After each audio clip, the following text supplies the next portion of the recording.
끝까지 승리하세요. 한번 격려하시겠습니다. 예수님을 체포하고 난 법정은 이스라엘에는 그 당시 유대인들은 산헤드린, 그래서 한 70명 정도로 구성된 국회의원들이 있었지요. 거기에 이제 니고데모 뭐 이런 분들도 속해져 있었던 것으로 알고 있습니다. 근데 이제 이 밤에 예수님을 체포해서 이제 최소한의 숫자 뭐 한 20명 정도 이제 이렇게 임시회를 소집했던 것 같습니다. 그리고 밤새도록 예수님을 어떻게 넘길까, 죽일까 궁리했던 것 같습니다. 근데 유대인들 가운데도 니고데모를 비롯한 숨어서 예수님을 믿던 국회의원들이 있었을 것 아닙니까? 그래서 이제 투표를 하게 되죠, 서로. 그러면서 밤새도록 엎치락뒤치락 하는데 20명 중에 예를 들어서 10대 15, 뭐 하여튼 좀 많이 표가 많이 나와야 될 거 아니겠습니까? 근데 거의 엇비슷했던 것 같습니다. 그러니까 밤새도록 엎치락뒤치락 했죠. 이번에 우리나라 낙태법이 그동안은 그 투표를 할 때 엇비슷해가지고 통과가 안 됐다가 이번에 뒤집혀가지고 낙태법이 통과돼가지고 뭐 디테일한 건 모르지만 어쨌든 우리나라가 낙태를 할 수 있는 그런 이제 법이 제정이 됐죠. 되고 있는 중이지요. 맞습니까? 뭐 안타까운 일이라고 하지만은 뭐 여러분 너무 충격받지 마시기 바랍니다. 뭐 타락한 세상, 하나님을 모르는 세상에 뭐 그런 게 한두 번입니까? 아니 우리나라가 낙태법이 있어가지고 낙태 천국이었습니까? 없어서 천국이었습니까? 낙태법이 있으나 없으나 타락한 세상은 똑같습니다. 그러니까 우리는 우리의 갈 길을 가며 기도할 뿐입니다. 이 세상이 더 악해지지 않도록. 하나님의 은혜가 떨어지면 교회도 타락하는 판에 무슨 뭐 낙태법 가지고 그렇게 심각하게 데모하고 뭐 할 수 있겠죠. 뭐 자유니까. 하지만 세상에 그런 것 보고 뭐 너무 그렇게 골머리를 싸매 그러지 마시고 우리는 그런 시간에 이곳에 와서 나라와 민족을 위해서 위정자를 위해서 1분이라도 5분이라도 기도하는 그런 우리 모두가 되기를 주님의 이름으로 축복합니다. 그런 자세가 더 필요하다고 생각합니다. 이 가야바가 누굽니까? 28절에 나오는 가야바 대제사장입니다. 자기들끼리 해결이 안 되고 그러니까 예수님을 관정으로 끌고 갑니다. 왕궁이지요. 빌라도 총독이 있는 왕궁. 총독이 있는 왕국. 빌라도는 로마 사람이죠. 로마 법정에 끌고 가서 맡깁니다. 예수님을 고발하고 죽이려고 하던 그 사람들이 또 형식은 얼마나 잘 따르는지 28절에 보니까 그들은 더럽힘을 받지 아니하고 유월절 잔치를 먹고자 하여 관정 왕궁으로 들어가지 아니했다. 유월절을 지키려면은 이방인들과의 접촉을 금하는 법이 있죠. 율법이. 그러니까 빌라도가 있는 왕궁은 이방인의 왕궁이니까 로마의 왕궁이니까 그들이 그 왕궁으로 들어가면은 자기들이 더럽혀진다고 생각하는 겁니다. 예수님께서 말씀하셨죠. 하루살이는 걸러내고 황소는 그냥 덮쳐먹는 자들. 그런 조그마한 법은 지키려고 하면서 예수님은 고발하고 고소하고 죽이려고 하는. 여러분 하나님 믿는 사람들이 고발하고 고소하고 질시하고 이게 옳은 겁니까? 이거 더 심각한 범죄입니다. 29절 보십시오. 그러므로 빌라도가 밖으로 나가서 빌라도가 그래도 편의를 많이 봐줬죠. 왕궁 밖으로 나와가지고 유대인들하고 이야기하고 왕궁 안에 잡혀있는 예수님에게 와서 또 물어보고 왔다 갔다 하는 거지요. 빌라도가. 그들에게 말하되 너희가 무슨 말로 이 사람을 고발하느냐. 유대인들이 대답합니다. 대제사장들이 대답합니다. 이 사람이 행악자가 아니었더라면은. 사랑하는 여러분, 그들도 다 알고 있습니다. 빌라도도 알고 있습니다. 예수님 딱 보면 알잖아요.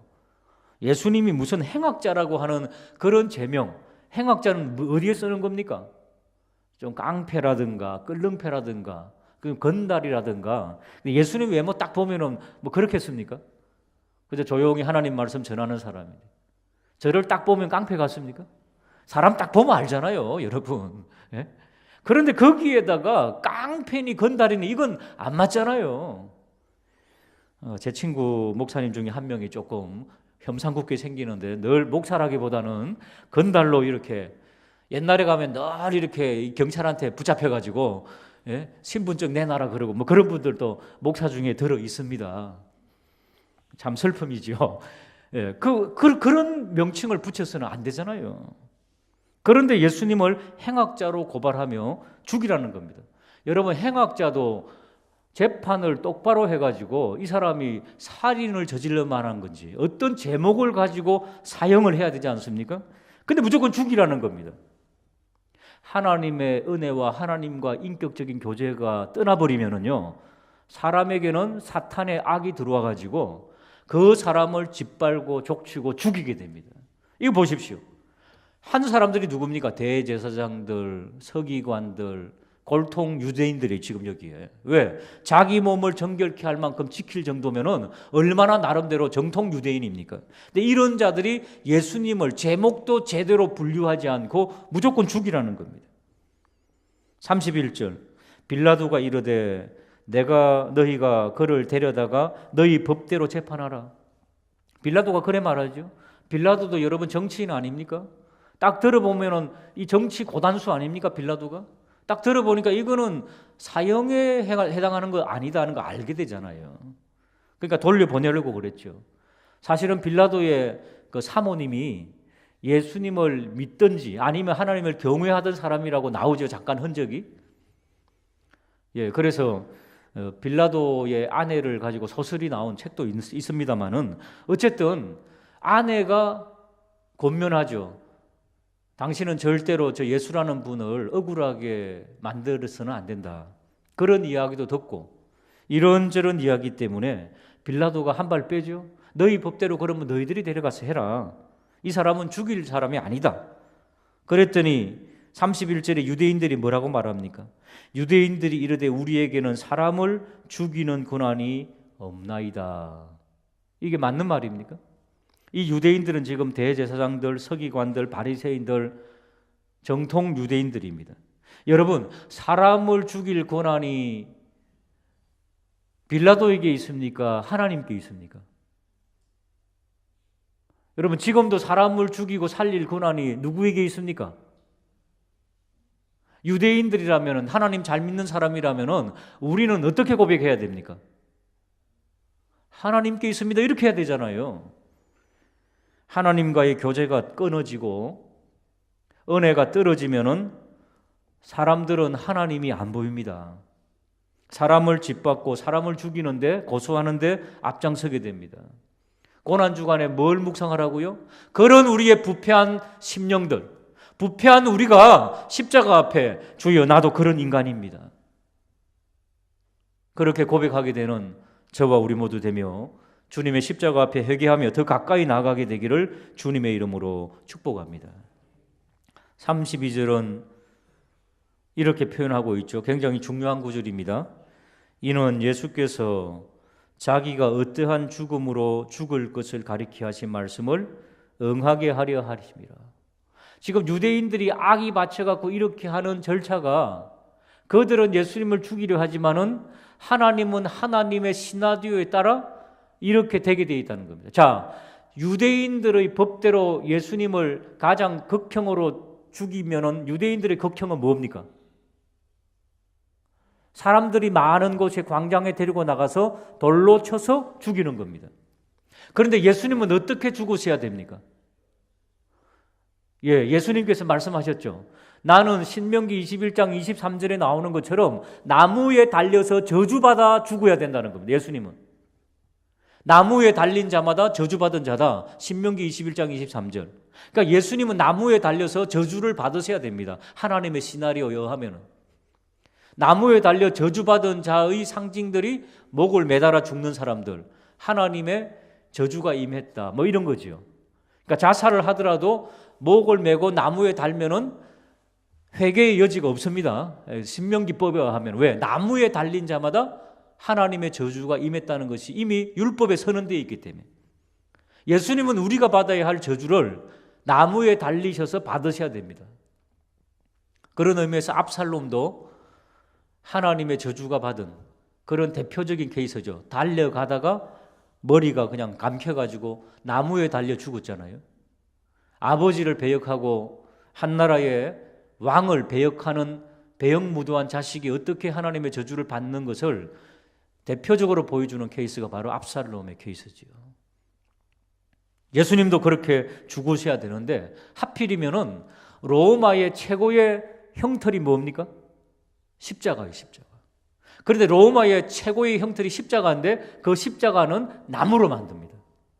나무에 못 박게 되어 있습니다. 매달게 되어 있습니다. 놀랍지 않아요? 유대인들은 자기들의 그 어떤 악함을 채우기 위해 가지고 예수님을 우리 법으로 죽이면은 돌로 쳐 죽여야 되지만은 당신이 죽여야 됩니다. 로마의 총독에게 지금 부탁하고 있습니다. 나무에 달아야 됩니다. 자기도 모르게 하나님의 뜻을 이루고 있는 겁니다. 이 고난주간 우리가 악한 방법으로 하나님의 뜻을 이룰 것인가? 아니면 선한 방법으로 하나님의 뜻을 이룰 것인가? 주여, 이 고난주간 우리의 부패함을 십자가 앞에 내려놓고 선한 방법으로 하나님의 뜻을 이루게 하여 달라고 기도하는 이 고난주간 되기를 주님의 이름으로 축복합니다. 그리고 또 예수님께서 요한복음 3장에 말씀하셨죠. 모세가 광야에서 뱀을 들어서 불뱀에 물려 죽어가던 자들, 뱀을 들어서 그것을 보는 자마다 회복되고 살아났던 것처럼 나도 들려야 하리라. 여러분, 십자가는 있죠, 높이 들리는 것입니다. 그렇죠? 구원은 있죠, 높이 들린 자를 쳐다보는 겁니다. 그래야 구원받습니다. 높이 들린다는 것은 이 땅에 발을 붙여 있지 아니하는 초월자가 오셔서 구원한다는 뜻입니다. 홍수에 휩쓸려가는 이 지구상을 높이 들리신 그분이 건져주신다는 의미가 바로 십자가에 높이 달리신다는 그런 뜻입니다. 그게 바로 오늘 2000년 전 오늘 이제 넘어가시면서 금요일, 내일 저녁, 그렇죠? 내일 이제 오전에 십자가에 달리는 그런 시간이 있죠. 그러니까 오늘 엄청난 고난과 고초 가운데 이제 신문 받고 침뱉음 당하고 그런 시간들을 보낼 것입니다. 주님께서. 그렇게 해서 하나님의 뜻이 이루어지는 것입니다. 참 희한하죠.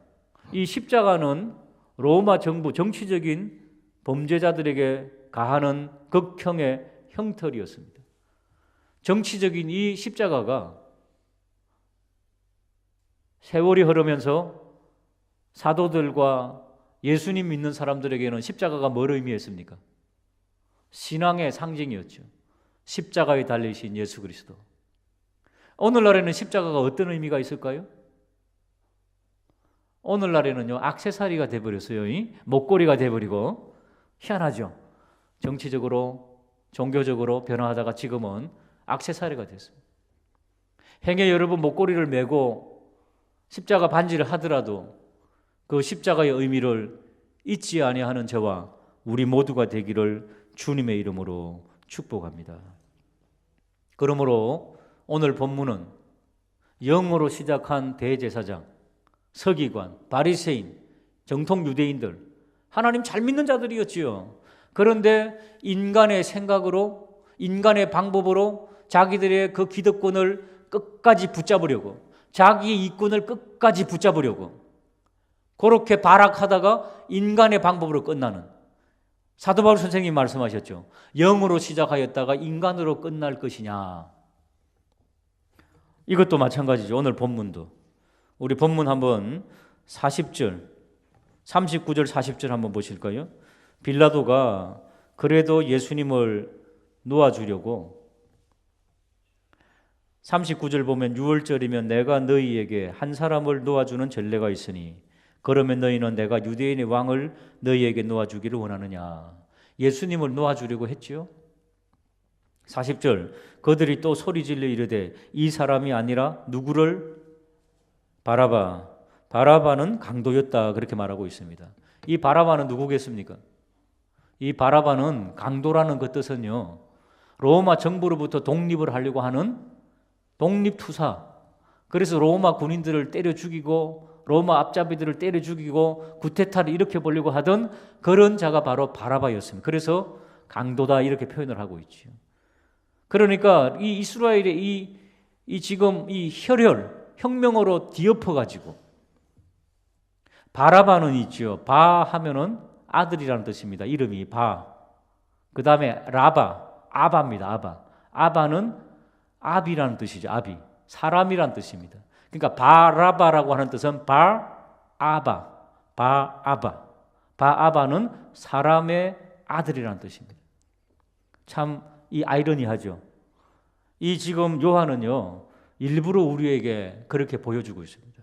마지막 구절에 바라바를 넣음으로써 저 대제사장들과 저 하나님의 말씀을 기록하고 가르치는 서기관들과 저 정통 유대인들이 하나님과 가장 가까이 사귀어야 될 저들이 바아바, 사람의 아들의 편을 들면서 예수를 보니까 안 되겠어요.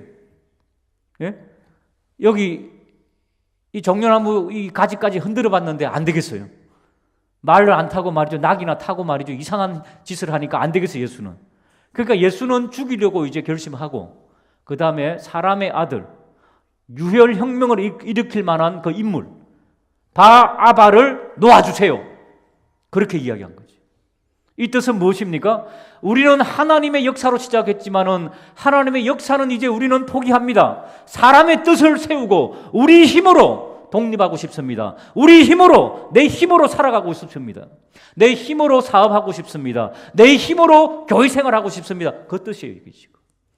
이 고난주간 우리에게도 지금 말씀하고 있습니다. 네 힘으로 지금 신앙생활 할래? 하나님의 은혜를 받고 예수 그리스도의 구속의 은혜를 받고 신앙생활 할래? 여러분, 하나님의 은혜 받지 못하면 우리 모두도 똑같은 껍데기라는 것을 명심하시고 이 고난주간 우리 주님의 고난의 십자가를 깊이 묵상하고 붙잡는 저와 우리 모두가 되기를 주님의 이름으로 축복합니다. 우리 439장 1절만 드리고